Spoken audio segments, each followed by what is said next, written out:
बात है, हम ये समझते हैं। Thank you very much. Thank you. Next speaker Shri Giridhari Yadav जी।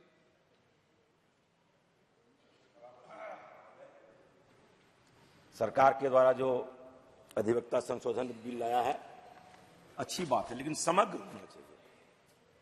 ये बिल पार्ट में, यदि ये बिल समग्र में आता, पूरा आता तो और अच्छा होता। आपने सिर्फ कहा कि टाउट को हटा देते हैं इसमें से, अच्छी बात है, हटा दीजिए, लेकिन जो वकीलों की स्थिति है, जो शामिल होते हैं, उनकी क्या स्थिति है, वो बीमार पड़ जाता है तो उसका इलाज का कोई इंतजाम नहीं। ये पूरी बिल कि जो जूनियर वकील हैं, जो नए वकील हैं, ज्वाइन कर रहे हैं, एकदम बहुत सारा अंतर है। इस देश के सीनियर वकील को पैसा रखने का जगह नहीं है, इस देश के जूनियर वकील को खाने का ठिकाना नहीं है। इन बातों को क्यों नहीं, फीस कौन सा फीस क्या रखेगा वकील लोग, इस देश की जो गरीब जनता जाती है न्यायालयों में, कोई रेट ही तय नहीं है। जो मनमाया बोलता हम 20,000 लेंगे, कोई बोलता 30,000 लेंगे, कोई बोलता लाख लेंगे, बोलता कोई ठेका ले लेंगे।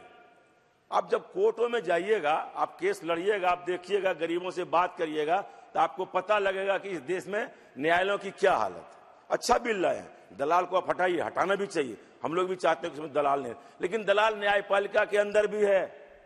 आपको देखना पड़ेगा कि जो जज और वकील के बीच कहीं कहीं जो कॉन्वेंस है, उसको भी खत्म करिए। उसके जो मुंशी हैं, उसको तो लाइसेंस है, कैसे हटा देंगे उसको आप?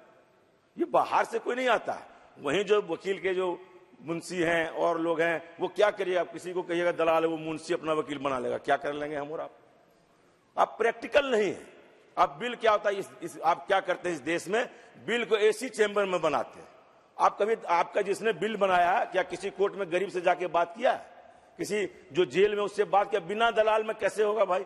कोई हम जेल में, मान लीजिए कोई मेरा एक आदमी है, उसके घर में कोई नहीं है, कोई आदमी उसको छुड़ाने के लिए गया, उसको अब दलाल बना के जेल में डाल दीजिए, उसको छुड़ाएगा कौन?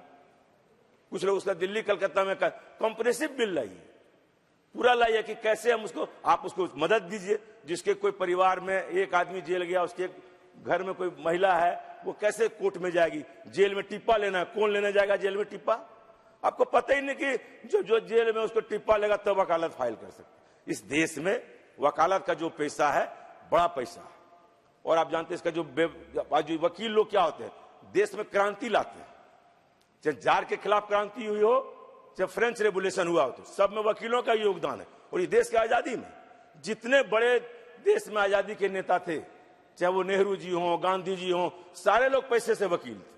उन लोगों का कैरेक्टर था, उन लोगों ने देश में दिया। इसलिए आप जो स्थिति बन रही है, इस स्थिति में हम चाहते हैं ये सरकार अच्छी काम कर रही है, इसको और अच्छे तरीके से करिए कि सब पक्ष को सुनिए आप और रखिए, और एक कॉम्प्रिहेंसिव बिल लेके लाइए। ये बिल तो आप पास करिए, लेकिन जो गरीबों का हालत है, जो बरसों से केस में, अब एक हाईकोर्ट है मेरे पास बिहार में, पटना हाईकोर्ट, आबादी हमारी कितनी है? 12 करोड़। आप एक हाईकोर्ट नहीं दे रहे। छोटे छोटे राज्यों को अब 2 हाईकोर्ट दे रहे हैं, मध्य प्रदेश में अब 3 हाईकोर्ट दे रहे हैं। हमको आपत्ति मध्य प्रदेश के हाईकोर्टों से नहीं है। आप क्यों नहीं बिहार में एक बेंच बना? आपको बिहार से सख्त नफरत है। बिहार ने 39 सीट दिया, पहले 31 सीट दिया, लेकिन बिहार के साथ जो नाइंसाफी इस भारत की सरकार कर रही है, वो बिहार की जनता देख रही है। आप क्यों नहीं बनाना चाहते?